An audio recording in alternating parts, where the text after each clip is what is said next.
Hi artists, Miss Flashier here. The first week after our break, and we are talking about colors this week. For this project, you are going to take one of the heavier pieces of paper.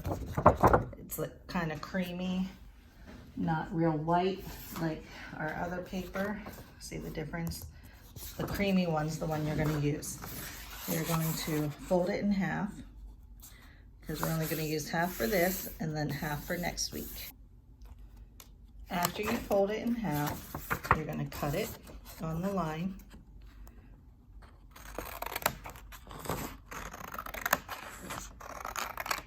And it doesn't have to be perfect, okay? Then you're going to take a can or something round, anything round. It doesn't have to be a can.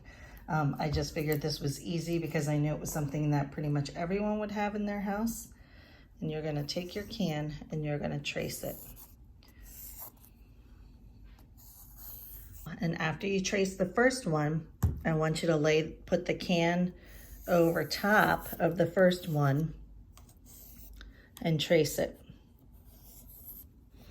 So now you have two circles and they're overlapping. I want you to keep doing that until you fill up your page with circles that overlap. This one got cut off and that's okay. There we go. And remember, if you mess up, you can always erase.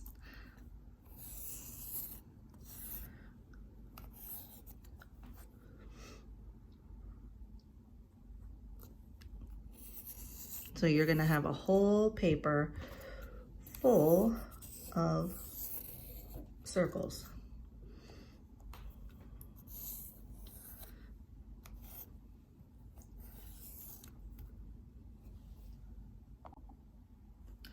Okay, so now we have our whole paper full of circles, and this is where we are going to use our primary colors, which are red, yellow, and blue.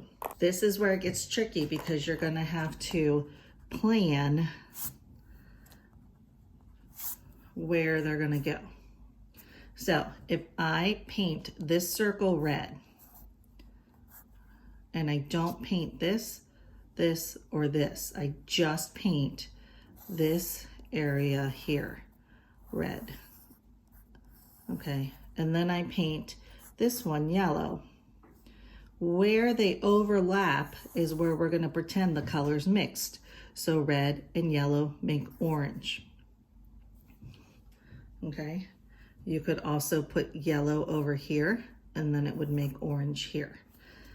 Now, if yellow is next to blue, yellow and blue make green. And then if you have blue next to red, actually I don't want to put red here because then there's red and that wouldn't work out. So I'm going to put yellow here, and then this one will be orange and this one will be green. And then if I make this one red and this one blue, this will be violet, okay? And this one would be yellow and red make orange.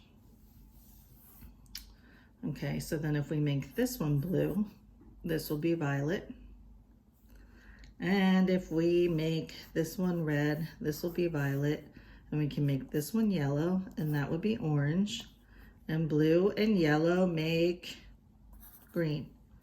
And then let's make this one red, and that would be violet. So now it's all planned out.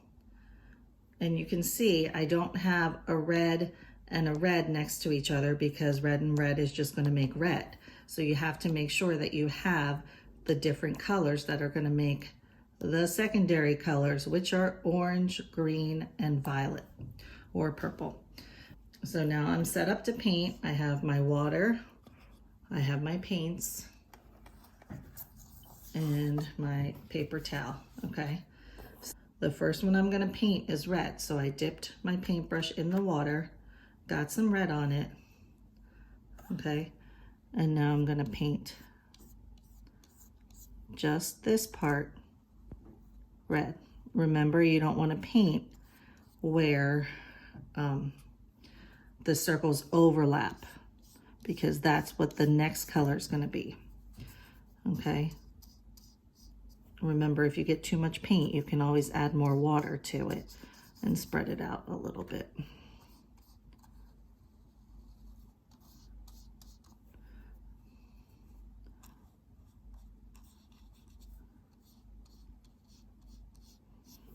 Okay, so here's our first red one. Here's our yellow. One yellow. And we're gonna paint this guy yellow.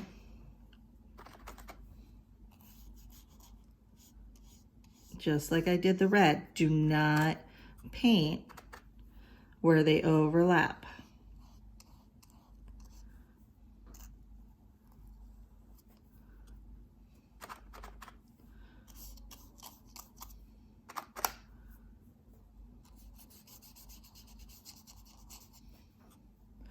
The more water you have with your paint, the easier it is to spread around. And without red and yellow, orange would not exist. Okay, so where the red and the yellow, pretend they overlap, and you paint the orange.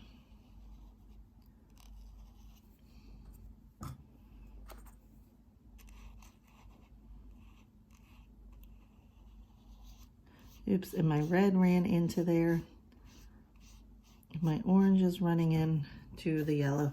So let's not paint right next to each other while they're still wet. Miss Flashier wasn't thinking. Okay, so let's take that off. You see how I just took it off with my paper towel?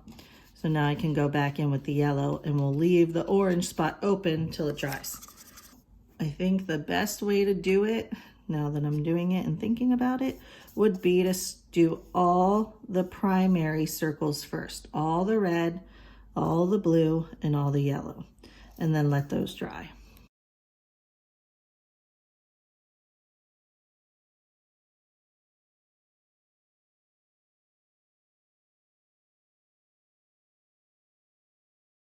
Now we're gonna paint the secondary colors because the red, yellow, and blue is dry. And I changed the water in my cup so that we have clean water to do the next step.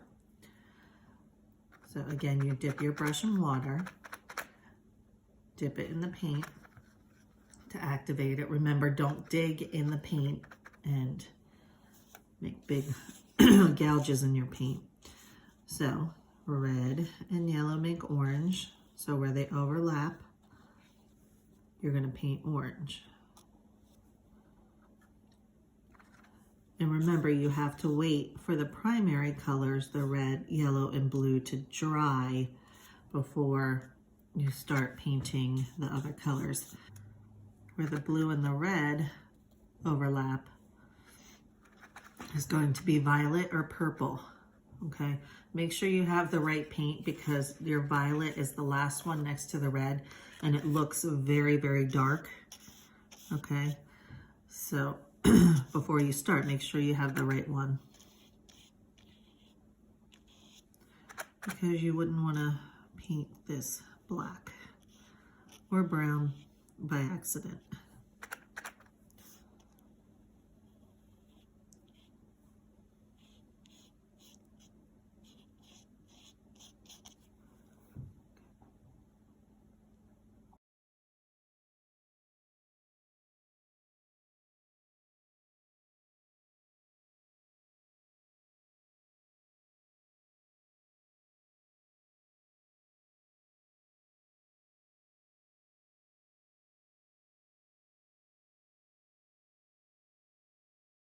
Artists, now that your circle painting is totally dry, if you go back in now, you can see this spot here was actually supposed to be blue and I didn't paint it. And then I want this green one to be a little darker. So the cool thing about watercolors is that once it dries, you can put a whole nother layer over top of it. Okay, and so I'm gonna go back in here where there's a little bit of white showing. You do not, remember, you do not need to make yours look like mine.